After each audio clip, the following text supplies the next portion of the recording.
Mesdames, Messieurs, très chers téléspectateurs, bonsoir à toutes et à tous. Bienvenue sur votre émission Khamrab. Comme d'habitude, nouveau numéro rek li ngeen ko xamee saa su ne donc sur la télé du Nord Alkham TV tey nag dinaa mbégte contentement rek daal di génn ci li nga xamante ni mooy la ville de Saint-Louis. Attention tey nag dama dem fi nga xamante ni moom mooy Waalo dem fi nga xam mooy Colonna fekk si benn jeune boo xamante il est pétri de talent. Attention noonu lay demee saa su ne Khamrab, l'émission qui valorise le hip-hop du Nord. Alors vous êtes avec votre frère Didier Medba, l'animateur préféré de votre animateur préféré kon nag gars yi tey maa ngi Colonna gis ngeen biir Waalo du yomb de tey ki invité il se nomme tout simplement Ouz Ngaaka bi de son vrai nom Ousmane Mbodj acca donc Ousmane Mbodj li ngi lay nuyu di la ziar di la kontaane bu baax a baax bégee yee met maa ngi lay fay xam nga di la wax tamit bismillah fii Colonna la xam nga diwaan baa ngi nii sumu gars yi xam nga bismillah quoi waaw yow liy dégg acca nuyul sama gars yi les téléspectateurs woy waa waa Alkham TV maa ngi leen di nuyu yéen ñëpp xam nga c'est Ouz Ngaaka bi comme dab xam naa du yéen ma laajte mooy loolu noonu ku ko xamul ku ne dégg nga ko quoi l'enfant chéri de Colonna xam nga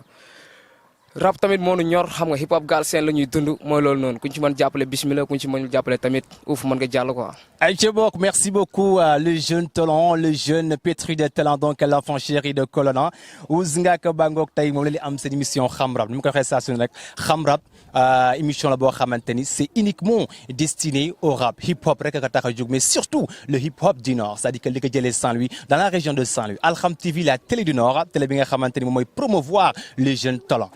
Tey nag gis ngeen booy bi bon xaw na show tuuti mais pour le moment restez sur place Ouz Ngaaka bi mooy kan déjà. Ouz Ngaaka mooy booy bi nga xam ni dafa jóg xam nga visé si rab yi lu nga xam ne du buzz du xaalis moo ko tax a jóg seul joobal aar quoi aar fay ko loolu moo ko tax a jóg xam nga tamit gis Ngaaka Blindé doon grand bu am jom xam nga am talent am fula si li muy def.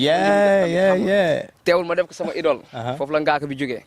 te Ngaaka surnom Ngaaka double rôle lay jouer si man quoi. beneen bi mooy que ni Ngaaka man tout le temps su ma ànd ak samay gars damay nangu doon Ngaaka bi quoi. naan ma dof c'est que temps bi léegi boo bëggee rëcc faa nga doon Ngaaka. Ouz bi tamit dama ci feer muy Ousmane Mbodj. xam nga mooy loolu noonu sumu gars yi waaw. Mais téléspectateurs les amoureux de hip hop cette gosse là bon je pense que ñu bëri dina laajte fan la Colonna nekk. Bon Colonna da ngay passer Ross Béthio nga daw bon 10 kilomètres pour nga ñëw fi boo fi ñëwee nag di nga fekk des jeunes de talent la preuve est là avec Ouz Ngaaka bi xale boo xam bu gëm boppam nee na son idole c'est Ngaaka Blindé lan moo la neex si Ngaaka Blindé Ouz. Ngaaka cas bi moom a gën a neex ci moom ak caay-caay. lëmbal bi waaw. lëmbal bi. non Ngaaka du lëmbal Ngaaka Baay Faal la. cas bi nga wax de gaañ. non dafa am cas. da ngay lëmbal yow. non man moom dama lëmbal moom. man moom dama lëmbal gaañ la ko Mbaye demal nga toog wala boog. non Mbaye du toog. ay loo gisee effet yi nag. Mbaye day rap effet yi dafa dal. talent da si feeñ xaalis feeñ si. mais Eulo Brick dafa door sa idole la. non demeewul noonu hip hop la rek. hip hop bi da ka laaj. da nga wàcc ak doole waaw dafa wàcc ak doole non ñun duñu wàcc sax sëñ Fallou. sa waay gars da la wàccee. fii Blindé yi ñoo ko moom Sénégal wala déggoo. voilà donc Ouz Ngaaka mi nga ko donc demal nga toog parce que moom mooy idole kooku di Ngaaka Blindé la acca donc je pense que ni li muy leeral xam ngeen bu baax a baax déjà kan mooy Ouz Ngaaka bi déjà xam ngeen ni Colonna la dëkk déjà xam ngeen ni kii di Ngaaka Blindé mooy idolam alors ba tey tamit bëgg nañu xam Ouz Ngaaka bi kañ la daal di dugg ci li nga xamante ni moom mooy milieu hip hop bi maanaam kañ nga débuté sa carrière. rap Galsen. en 2019. 2019. waaw 2019 laa dugg ci rap. buñ fàttali ko buñ daan def récitation chant. gars yi dañuy ñëw di réciter xam nga chant mooy loolu man dama daan ñëw rap. ah bon gars yi mooy Ouzou Sap. Pogba xam na ci dara. Ouzou Sap. ban Pogba ana Pogba. moo nekk nii moo Ouzou Sap ñi naan Ouz Baldé. jaajëf waay dama daan jaxase kan. mais ñaata la loolu may ñaata da lay may ay 4 wala ay 3 lay may boo rabee pare. non waaw dama daan dóor dama daan am 10 sur 10. ah bon da ngay rab am 10 sur 10. mais c'est que du question rap bi ma daan rap moo tax. mais li nga xam ne mosul am ci temps bi ma def ko classe ñëpp bëgg. mais loolu tax ma laaj la bon sa note lu mu daan nekk. parce que rap bi kenn xamee ko ci ay. classe di ko def chanson. waaw moo tax ñu daan jox 10 sur 10. parce que ni ma daan bégalee élèves yi rek. kon ba nga commencé rap yàgg na. waaw 2010 nag moom ci laa ci visé wu ma xam 2019 ci laa xam ne man rap bi incha allahu rabbi bu soobee suñu borom bu dee yàlla li mu maye nangu ko. incha allahu rabbi fépp ponkal toog ci rap man dinaa fa toog. mais boobu en première c'était pas Ngaaka moo nekkoon sa idole. waaw boobu en classe C2 CM1 boobu Ngaaka nekkul sama idole. Ngaaka en 2019 la nekk sama idole. da la neex quoi. waaw parce que boobu maa ngi nekkoon Saint-Louis quoi dama demoon Saint-Louis di topp wàllu armée moom maay bàyyi 4e. voilà un jeune yaa Ouz Ngaaka bi mais tey je pense que ni dinañ découvrir ci kanam tuuti est-ce que li muy wax tamit nekk na ci moom wala déet moom dina freestyle gars yi. tempo rek waaye dina ñëw léegi voilà léegi nga commencé carré en 2019. waaw milieu rap ñëpp a ko xam. moo dafa doon milieu boo xamante ni tey gars yi bu lay xoolee da lay xoolee avec beneen dimension lay xoolee parce que dañuy milieu bi dafa xaw a salté. Ouz en 2019 nga dugg ci milieu bi. alors sa famille déjà ñoom nan la ñu réagir ba ngay dugg ci hip hop bi. sama famille première ci père bi quoi. sa papa mooy nodd noonu. am naa lu ma dégg de. mooy imam. am naa lu ma dégg de. moom wax dëgg yàlla rab bi ba tey nii neexu ko quoi. ba léegi neexu ko ba léegi nii neexu ko. xëy na ni xool na ni man jeune laa rek am naa lu ma bëgg benn instant mu ñëw gunge ma ci nii rek mais bu dee li nekk ci moom dëggantaan moom rab bi neexu ko quoi. ah bon mais maire moom si côté maire moom nanguwul woon quoi maire. musul nangu ma rab. musul nangu parce que rab booy rab gars yi lay séentoo benn banditisme benn booy buy tux wala benn vagabond fekk demeewul noonu. mais l'année passée 23 janvier bi passé. avant 23 janvier ñu doon benn monsieur le maire ne fii mooy son bi nga doon déglu Amath Tidiane Ndiaye bi. waaw ma ànd ak moom doon tourné xam nga. léegi ma ñëw fii di rab. boobu élèves yu bëri fekk nañu jàngi quoi. may dóor di dóor gars yi di ma baatare xaalis xam nga. may génn nii dajeeg maire bi juste mu may takkal kol quoi xam nga ma may ko benn 2000 francs sama ménagère ñëw tooñ ka mu ne ko même bu ma ko doon aay tey bàyyi naa ko mu rab. d'accord donc c'est magnifique mais tamit en janvier 2023 donc la sa yaay nangu rab bi. waaw maire bi si la nangu rab bi. alors donc situation bi métti woon na parce que booy débuté ci milieu rab bi. nga xamante ne da ngay soxla sa soutien famille. soxla sa ñaanu waajur. ñoom ñu contre la. donc métti woon na sa côté pour nga progresser. ba léegi nii daf métti si man. ndax paa bi nanguwul. ba léegi nii parce que yéen bu ngeen xoolee ba ngeen ñëwee dalu ma leen sama gaale pourtant. du question ni dara sax mais daa am lu may sóoraale quoi parce que xam nga nit kenn du la may lépp nga jël lépp quoi mooy loolu paa bi kilifa la fii te xam nga rab comme li nga wax rek rab gars yi dañ ko foog benn affaire bu nga xam ni affaire bandi la affaire lu bon la fekk demeewul noonu sax rab ambition la rek. mais bu ma comprendre da nga nekk ci dilemme maanaam da nga am ñaari choix yi tegu. waaw soit nga dem ci rab bi. sa papa d'accord ci. la tey lan nga war a def tey parce que nit ki mënul dem ci benn milieu. muy lu mel ne rab. nga xamante ni da ngay soxla tes parents mënoo ci dem. sans accord père. maman parce que ñoom ñoo ñaanal. tey est-ce que Ouz Ngaaka bi aussi mi ngi travail. liggéey loo xamante ni papam danaan kat kii lu mu nekk nii. du lu bon. juste que nit ñi ni ngi koy def. ni ngi ciy baax ni ngi ciy tekki est-ce que Ouz mi ngi job loolu tamit. incha allah rabbi si tànk yooyu laa nekk. yaa ngi koy job parce que gëj naa dem record depuis le 21 juillet 2021 bi ñu nekk nii xam nga 2022. 2022 gëj naa dem studio. lu tax nga dem parce que loolu noonu laay job. dama ko bëgg joobal moom seeral ko ay toolam. yaa ngi comprendre job fii xam nga saa bi tey da nga ciy xool da nga koy xool si Sadio Mané man xam tax du ma xaadi. si Sadio Mané laa xool. Sadio Mané pourtant perte na papa de. mais wuyu seen bopp yow Sadio Mané benn la. non maag Sadio Mané. et Kassos le grand caméraman jumal ma ci bopp booy bi nga xool. Ouz Ngaaka Sadio Mané. ak Ngaaka Blindé. benn dund la. non léegi da ngay def Ouz Ngaaka bi Sadio. Ouz Ngaaka bi. Sadio Mané. et le Ngaaka Blindé King Baba. mais attends non du caaxaan de sa bopp beeg boppu Sadio Mané benn la. et waa Colonna fii am na Sadio Mané am na Ngaaka Blindé mais kon fii lu baax a ngi fi macha allah mais am na problème. très bien que ni loolu c'est pas facile. et yaa ngi job dara parce que loolu c'est normal il faut que nga am sa accord papa. pour nga mun a. kon rab bi quoi yow tamit dégg naa sa papa mooy imam bi fii. waaw paa bi mooy imam bi moom. waaw dina xaw a métti. dina xaw a métti mais je le gère. waaw je le gère. gars yi Ouz Ngaaka mun a rab ah. yéen laay waxal de gars yi Ouz Ngaaka mun a rab. mooy gars yi loo noonu de gars yi lu mu fa demee noonu. d'accord bon je sais que ni partie boobu dañ koy daal di tëb parce que c'est un peu difficile là. yow rek yaa mën a jàppale sa bopp. parce que sa papa la donc yaay mën a liggéey boobu sa papa am ci yow confiance. mun la ñaanal nga dem te je pense que ni talent baa ngi ci yow. si jamais sa papa ñaan tëfli sa kaw rek non da ngay dem fu sore. incha allah voilà et Ouz Ngaaka bi am na beneen job bu muy def à part rab bi. Ouz Ngaaka est-ce que am na beneen job bu muy def à part rap. waaw bu dul rap quoi. waaw instant bi moom benn métier laa am quoi mais instant bi amagum permis. usine di liggéey quoi. kon kay loolu yow kon nekkagoo ci métier. non si laa nekk nii. téléspectateurs yi les internautes d'Alkham TV ñi nga xamante ñooy bëggee xam rap li may wax nii xoolal dama wàcc Colonna gars yi déema ko ni Ouz Ngaaka bi.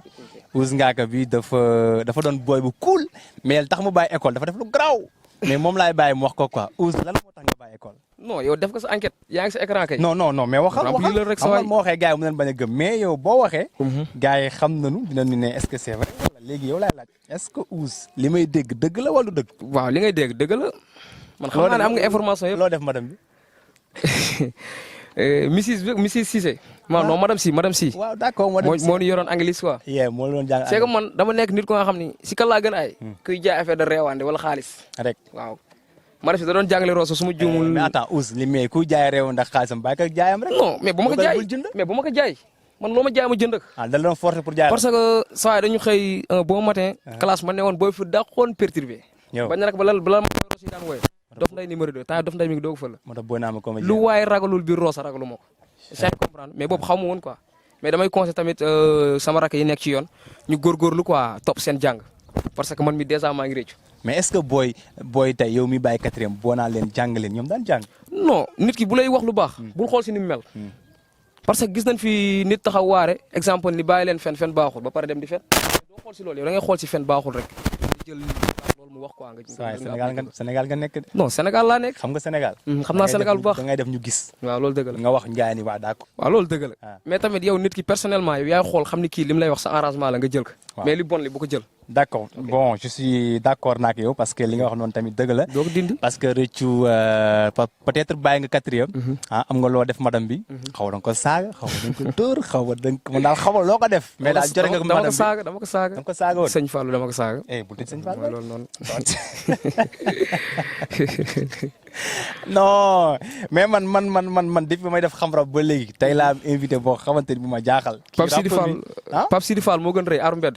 su ma dajoon dafa naan c'est la première fois ma gis rappeur bu mel nii. non c'est normal li nga def moom yor yaa ko moom. amul télé buy jàkkaarloog man naan ma sa morom jaar na fi. naan nga nag sëñ Fallou Mbacke jaaral ci leneen. donc dañuy dem léegi ba tey ci moom voilà donc gis ngeen li nga xamante ni moom la Ouz Ngaka def. ça arrive mais tamit du question que nit ki da ngay bàyyeekoo rek nga ni lépp tëju na. waaw voilà parce que nit jàng na ba moom réussir ci li def nit rab na ba mën li mu mën nit way na ba mën li muy way te jàng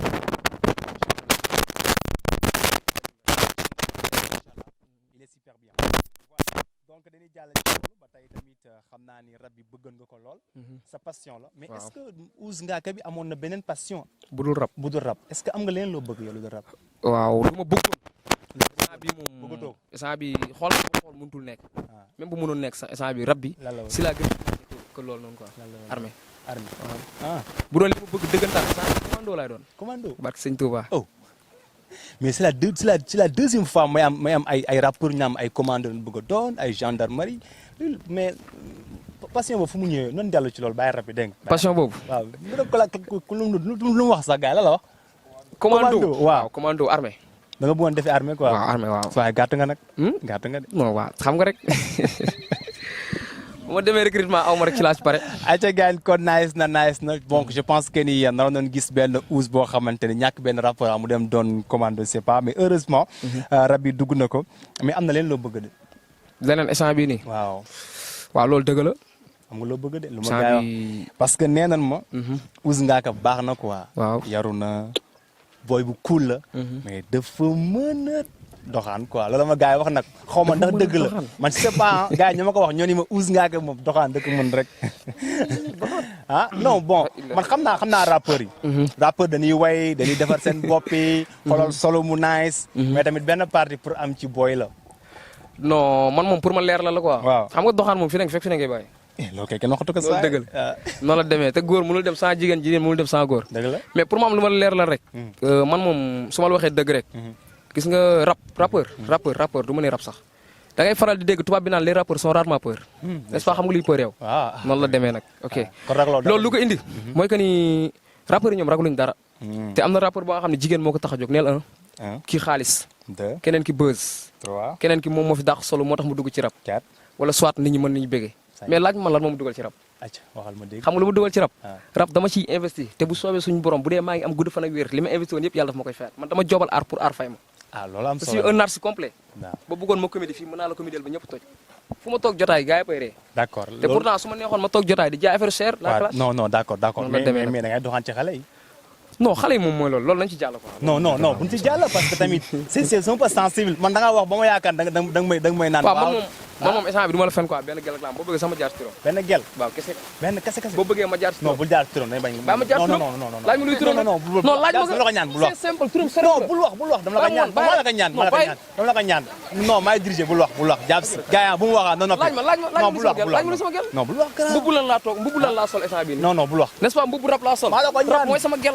c'est simple rap mooy sama gel rabay sa gel mbubu rap laa sol instant bi ñu toll nii booy non gars yi booy bi la mi bëgg a dofloo ko waa xoolal man damay simi sama daal la daw ñibbi parce que kii non yaa yooyu wax rab bi quoi parce que xam naa ni boo waxoon Adja Fatou Kumba ñoom ñëppay bàyyi ñu xëy suba am problème non rap mooy sama gel rabay sa gel waaw nice non booy bi grave na de booy bi gisu ko dara sax Aïcha voilà donc c'est très intéressant donc amoon na beneen passion rab bi ñëw këf ko et mi ngi investir ci rab bi donc dafa am lu mu wax léegi dama si bëgg wax tuuti parce que rab lépp looy da ngay am objectif ci li ngay def tey booy rab am objectif que man damay rab parce que dama bëgg a doon sama star koñ parce que dama bëgg a xale bu mool ma doxaan ko mais fi ngay descend di nga doxaan ba say rak fekk la fi ngay doxaan te doo dem aussi tamit il faut nga xam ne li nga bëgg c'est-à-dire que booy def ci dara mais parle sax ci àdduna looy def di ci def sa xaalis rek bon da ngay am retour quoi là moom je le sais très bien et là gis naa si yow benn motivation kon je pense que ni waa Colonna dina la jàppale wala dina la jàppale bu baax a baax nga mën a avancer ci kanam saa bi ni su ma juumalee maa ngi si 7 single waaw Colonna laa teewoon parce que boobu maa ngi play back son ngaaka di dem cons gars yi di ma saboote ma koy gérer gars yi ne fi di mbele ma dem si joo ni leen mbele jeex na us ngaaka teew na kàngaam bi Baye Fall bi mooy coow li jeex na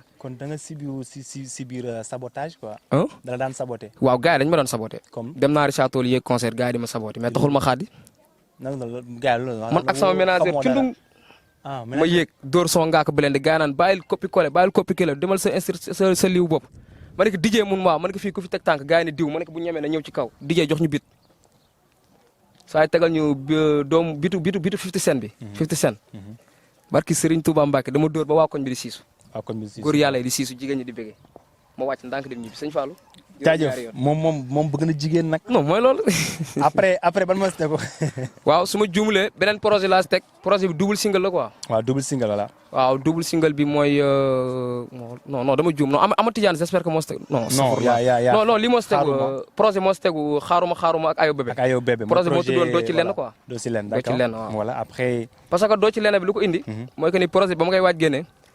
maa ngi dajeeg benn waay DJ la quoi ñu daje Richard Toll mu nuyu ma sa waay gëj naa la gis affaire yooyu noonu man ne ko sa waay man de temps yii mun xaa gëj nga dem studio man ne ko gëj naa dem studio lool mu dem publier samay photo ni Ousse Ngaka mi ngi pare lu garaaw ma dóor samay projet ni ko doo ci lenn yaa ngi comprendre tuddee projet bi doo ci lenn. d'accord moom mi doon publier du ci lenn.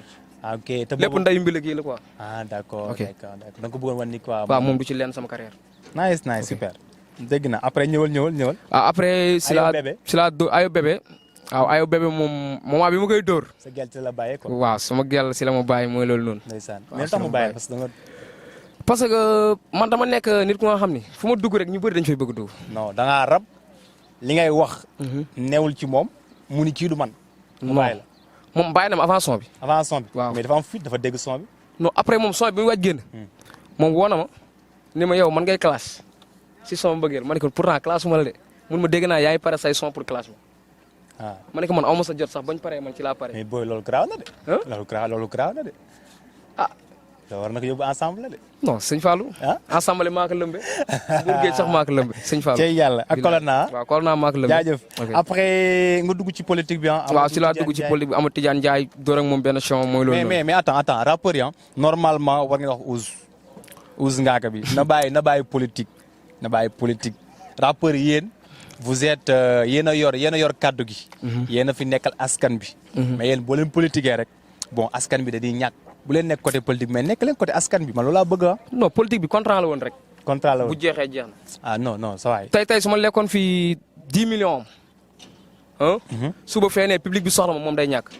ceeb maa ngi kat foon naa la Ousse Ngaka nga jàkkaar benn caméra man la booy bi door dama lay door nga naan booy bi kaana la booy bi ma topp ci riim dama lay soppi kaña maanaam man la us nga ka kaana bi ceeg Michael Fone di dem di tegu ci bit bi gars yi naan ma us nga ka day yóbbu bit bi ba talent wu rimbi naan la aha imam be xutba jàkk ji jëmm yi yesal sàppe yi us nga ka firi aaya yi naan la xel xalima xoos si bind laa leen rawe fu jëmm xeebu xel xottu falaa xase doomu imam la ni gas def fañ may xaare alhamdulilah bisimilahi lay doore wax ak jubbanti rek kay ware jom mën naa xasanteeg sagante bokk maag MC yi mënul dëkkee importé jot naa ndigal ak ñaan ñëwal supporté le rappeur doit avoir un esprit cultivé am xel ak gis-gis bu kayu sëp maa ngi ci kanam baatu ginnaaw du ma tontu pig bu dal sax taxul ma geesu ñi di ñi waxu gone dama kaa weesu Diop représente sama nem sa papa jéemay déglu damay dóor lu neex mari boole si tàccu ak jaayu aha naa la us ngaaka la nigas jaru si su gem bi maa koy teg neel sa gaay nañu dem toog us ngaaka moo koy teg booy bu ay bi la kilkatu fekk yi la negg bandi nga us ngaaka garmi le dama mën a rab ba noppi dama kale xama sa mbele du ma mos a kale foog nigas di sóoru samay kale us ngaaka la fépp la mëne sama rap di grab foog sa rap di sadab ñëpp lay boole éliminé naa la tik tak o tik tak maa lekk bépp sikki sàkk sama rap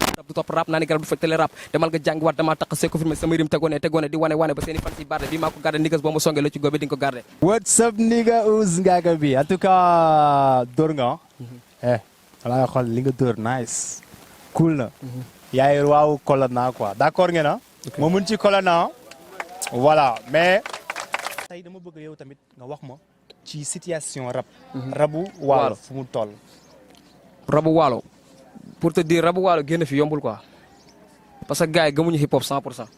d'accord fenn rek ci mën a am avancement bi mooy concert ñoom concert nañu xam dugg concert génn acca bu ñu paree pare nañ si. mais est-ce que yéen di ngeen def communication bi nga xamante ni moom moo nécessaire ci yéen parce que artiste dafay am cellule de communication bu koy géral pour mu mun a lancer boppam xam nga est-ce que yéen tamit yéen a ngi def liggéey boobu c'est-à-dire que def lépp ngir tey nit ñi xam leen au niveau Saint-Louis bon après man damay dépasser Saint-Louis après man pourquoi pas Thiès après Dakar est-ce que yéen a ngi prévoir tamit job loolu waaw man moom si projet yooyu laa nekk quoi parce que dès le début fii mën naa ni rapport bu fële rek rajo Dunia ngay njëkk a visé te pourtant rajo Dunia mosoo teg sama tànk mais télé bi fu mu jógee Saint-Louis am na boo yu ma jiir si game bi mosuñ jàkkaarloo caméra télé ñoom rajo Dunia xam nga toog ak DJ Belifa bu jeexee jeex te man yàlla may na ma lenn lu nga xam ne man gars yi dañuy visé nii mais man nii rek si ay comprendre fi may waxee d'accord comprendre naa c'est-à-dire que ci kaw nga jëm quoi man nii rek Dakar Thiès vol acca c'est fini voilà donc c'est très intéressant lu mu wax parce que tamit boo dee artiste est-ce que xam nga ni artistes yi bon day ngaaka comme sa idole mais ils ont dépassé pour ñu inviter leen TFM waaw dépassé bëri fa leen xamee wallaahi ngaaka premier jour bu ñu ko invité TFM ci la ko ñëpp xamee man ci laa ko xamee ci la ko ñenn xamee donc c'est-à-dire que tey la moyenne bi nga xamante moo la mën a génnee c'est la télé et donc il faut nga am benn audace bi def ci lenn li parce que boo amoon benn artiste bu lay conseiller bu la waxee lu mu def pour ñu inviter ko ci télé pour ñu inviter ko 2S pour ñu inviter ko TFM ba muy doon jeune parce que nii kenn du mais yow yaa leen soxla et là man maa la koy conseiller en tant que artiste donc c'est li ngeen war a def mooy loolu parce que man li ma gëm mooy talent mi ngi waalo donc ce qui confirme ça dañ def micro d'or moom mu ñëw bokk ci mais yàlla def mu am concert ñëwul mais ki ko jël waalo dëkk kon affaire yi ngi waalo kon nag li des moom mooy communication bi et je pense que di ngeen si job alors wax nga ma li nga xamante mooy situation hip hop bi fii ci waalo que ni gars yi gëmunu hip hop bi gëmunu rap bi bu baax a baax donc dañuy d'accord loolu alors donc li ñuy ñaan yàlla rek mooy yàlla na waa Colonna gëm hip hop bi gëm rap bi gëm us ngaaka bi jàppale ko inchallah voilà d'accord léegi tey situation tamit bon en tant que rappeur Colonna les problèmes yi ñu dund ak li fi nekk li nga xamante ne tey boo jàkkaarooloon tey ak askan wi autorité di leen ko wax pour ñu jàppale Colonna war a jàppale bëri na lool parce que bu ñu xoolee fii suñu hôpital bi amul yenn matériel yi quoi amul yenn matériel yi xam nga suñu jumaa ji mi ngi fàngaaral amuñu lu ko clôturer amuñu dara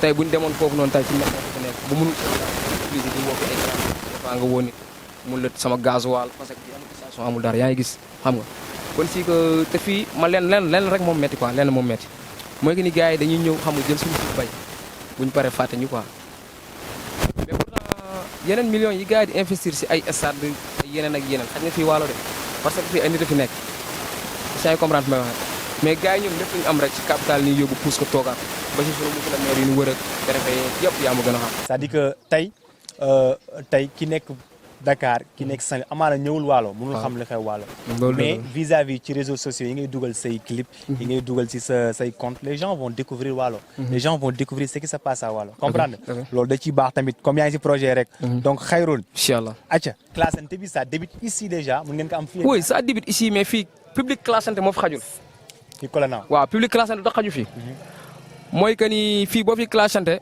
gars yi comprendre luñ classe quoi xam luñ comprendre fii boo fi classante gars yi benn haine lañ koy def d'accord essayer comprendre benn haine wala benn jaxase quoi voilà donc xamuñu classante parce que booy ba ma classé ñu bëri ñëw nañ ci man ni ma diw kañ ngeen xuloo te pourtant démb si guddi ñoo nekkaale gàllem ma jënd sukar war ñu naataay jënd ñu reer essayer comprendre ko waxee donc tamit te tey bu ma ko classé atoon rek atomique bombe bi day gën a quoi pour gars yi xaj suñu diggante day yomb voilà li moo tax man du ma classe ngaa ko blende mooy idoolam première 1 essayer comprendre ma lay waxee te pourtant moom classe na ngaa ko de nee na moom heure bu dóoree ngaa ko single balaa muy génn dem YouTube da koy woo en direct dafa moom appel vidéo ni ko booy lii laal dóor tey fexeel nga génn ngaa ko ni ko fajar dinaa génn bu ngaa ko génne tamit woowaat ko mais loolu Galsen ñoom comprendre nga te loolu man mën naa ko jàppee deal non bon man du ma dem au-delà mën naa la ay deal la mais ça dit que je vais rester sur clash ça dit que clash alors day neexal game bi moom donc comme yow clash waa Colonna léegi dama naan Waalo quoi waaw da ngay dem concert Waalo yi alors fii ci Waalo kan ko biir Mbacke xanaa am na fi tamit.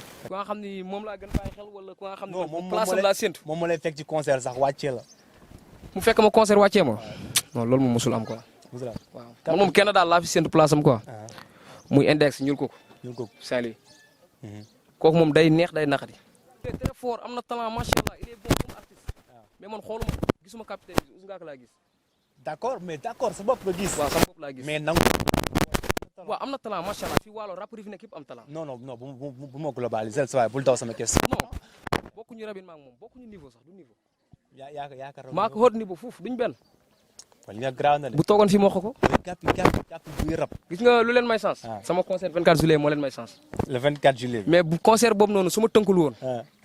parce que Serigne Fallou Mbacke micro d'or bi dama koy jël. boy dinaa la wax leen nag ci capitaine. que ça dafa rap ñëpp tàcc ko. waaw am na talent moom. yow ñëw nga premier jour présélection gars yi sélectionné la.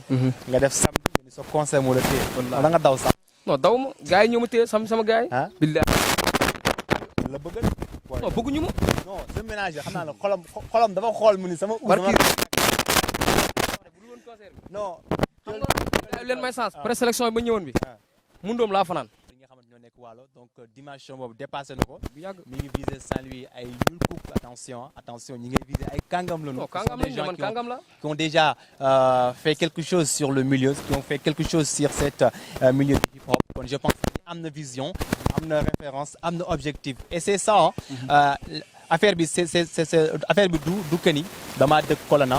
tamit mën nga dëkk fu gën a sori Colonna parce que je pense que am na dëkk yi gën a nekk ci gannaaw mën nga fa dëkk mais juste li lay may nga àgg fi nga xam ne sa moom dafa engagement bi mooy détermination bi mooy xam li nga bëgg xam li nga doon et am na fitan parce que dafa sóoru Capitaine Wiz te Capitaine Wiz man bu yéegee si kaw seen damay tiit ndax day dal fii yëngal bopp mais Ousse mi nag gën na maa jaaxal quoi gën na maa jaaxal ñu bëgg a xam te si àlla ngi préparé yu bëri waaw maa ngi préparé Mistef 7 single. 7 single 7 single. kañ lay génn. jàpp gu ma dat nag. jàpp ko dat waaw. mais bu ma ko woon wax sax mais bind nga ko pare. waaw am naa yu ma si jot bind am na yoo nga xam ne nag moom maa ngi ci quoi bind gu ma ko. am na loo am nag mën naa ñamal gars yi tuuti mais li des moom mooy loolu. da ngay ñamal gars yi waaw mën naa ñamal gars yi li am sens quoi. léegi may ma booy tëj. nga ñamal gars yi. incha allah am problème nga loolu du problème nga ñamal gars yi. ok donc voilà yaa ngi prévoir beneen concert à part ce concert méga concert le 24 juillet bi nga defoon. waaw maa ngi programme benn concert bu nga xam ni man ak sama team la quoi waaye taaru kër gi. waaw voilà taaru kër gi. ok voilà li nuyu quoi ñoom tamit ah. waaw taaru kër gi maa leen di saluer à passage ñoom ñëpp xam nga. suñu gars yi DJ Xa Mendy Maurice Kana Positu Ménagère Mal xam nga. yee. du ñu ngi ziar. la ziar. ah ñu ngi fii rek ñu ngi baax mais bopp bi nag nu mu fa demee nii. ah gis nga de xam nga rek affaire bu Baye Fall. yéen rafet day graaw de. ah mi ngi la wax Ousse Ngaka bi. non Ousse moom dama koy remercier tamit en fait. bu ñu amul amitié de doxal ci kawam. non moom yàgg nañu trop. depuis temps bi may njëkk a teew fii. waaw ba mu ñëwee ñoom moom laa njëkk a xamanteel. nekk ak moom di dund yenn affaires yi. loolu bi dem ba dugal ma ci en 2000. moom moo la ci dugal. non non maanaam objectif moom loo xamante ne woon li nekk sama gëm-gëm bëgg-bëgg la woon soit. yow Ousse joobu leen benn son. non joobaguñu moom. yéen a ngi koy prévoir. waaw maa ngi ci moom ay projet. mais yaa ko mën de. non saa yi tàng na. mais yow tàng nga. non sedd yow. non sedd yàlla tere. mais léegi moom bu tàngee yow nga tàng du mu nekk de. soit day sedd nga tàng soit nga sedd mu tàng. non xam naa damay mujj nangu bàyyi ko ma yore bu tàng yi jox bu sedd bi rek. nga yore bu tàng bi. voilà coxal ma ko micro bi gars ñu lay dégg jaajëf moo am na tout quoi nee na moom mooy téye bu tàng bi. donc noonu lay demee saa su ne émission Xam Rab comme leen nga xamee sur la télévision di Alxam TV la télé du Nord et on vous rappelle que ni tamit wax li nga xamante ni moom mooy Alxam production muy label boo xamante ni bu nekk en Saint-Louis label boo xamante ni jàppale jeunes talents vous êtes donc des rappeurs des musiciens lépp li nga xamante ni bëgg ngeen ko côté son côté record côté li nga xam mooy vidéo donc Alxam production da ciy dox n'hésitez surtout pas à venir visiter Alxam parce que yu baax yaa ngi fa lépp loo xamante ni sont des matériels audiovisuels am na fa donc Ousse Ngaaka bi xam na fa dara parce que ñëw na fa alors donc l'émission tire à sa fin Ousse léegi xam naa ni rek ni ngi si jeexal kay émission bi alors donc tey dañ lay bàyyi rek léegi nga tàggatoo ak suñuy téléspectateurs yi remercier waa Colonel ñëpp dégg ñëpp nag après bu ko defee ñu daal di tàggatoo.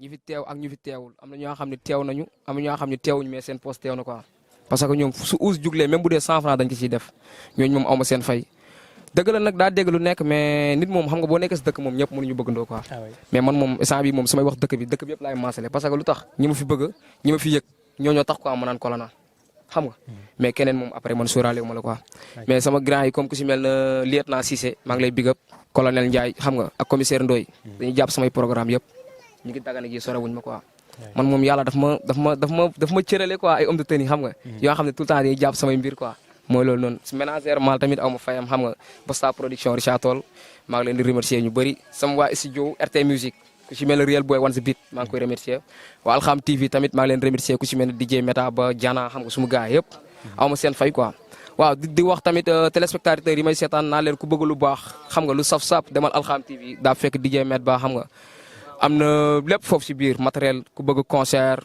ku bëgg tournage vidéo série clip lépp fa am record sound lépp mooy loolu noonu tamit booy Saint-Louisien yi laay waxal de am ngeen problème ah 2023 2024 2025 ba 2030 hip hop Galsen dañuy dund bu saf-saf muy ndar muy fépp foo waay woo ma wuy si la amul kenn kuy taxaw sama kanam ma lay fees. ayca.